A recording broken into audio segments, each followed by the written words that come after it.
Hey guys, so I've been seeing so many stories and posts. I'm so glad you decided to join me on this, and I've also been seeing that you guys are having some problems and getting stuck here and there, so I'm going to try and help you out. I have picked some of the most frequent problems that you guys have been facing, and I'm going to address it. So the first problem that you guys have been facing is how to deal with pests. Okay, there's no 100% foolproof solution to pests because this is their home as well. But there are some things that you can do to minimize the damage. I check on my plants every single day, and so that I catch these little tiny monsters very quickly, and I usually use like a mild 1% detergent or a 3% neem oil mixed with 1 or 2 drops of detergent. And if there are big pests like caterpillars, then you have to get handsy and remove them and pick them out. Yes, it gets a little icky, but yeah. Then if it's at a later stage of infection, then you'd probably have to cut off the infected branches and leaves, or use a higher concentrate of neem oil and the detergent. I hope this helps, but again, it's fine. If this happens, your plants will be fine, and you'll understand the mix of neem oil that is required to get rid of the damage. Then number 2, where can we procure good seeds? Good seeds, organic seeds, are basically seeds that don't have a chemical coating.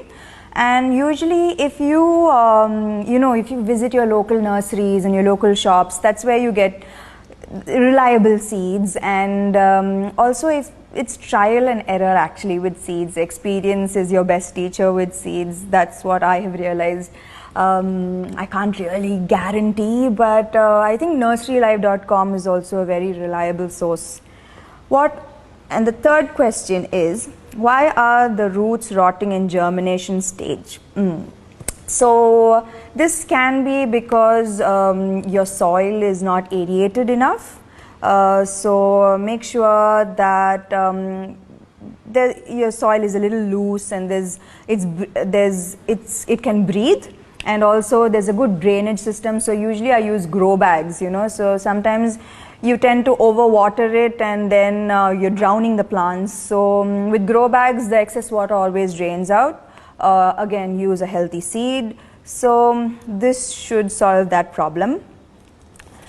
The fourth question, what are the best practices to gain maximum results during germination? I think I did this in the seeding video. Is don't sow your seeds too deep, 1 or 2 centimeters, and keep them covered for a few days, for 3 days, and don't overwater. And after 5 days or a week, then you can shift them to direct sunlight. And you can also follow the video I previously posted. The fifth question, why do the leaves start shedding and leaf discoloration? Okay, so if the older leaves are getting discolored, this is absolutely normal. This is the normal aging process.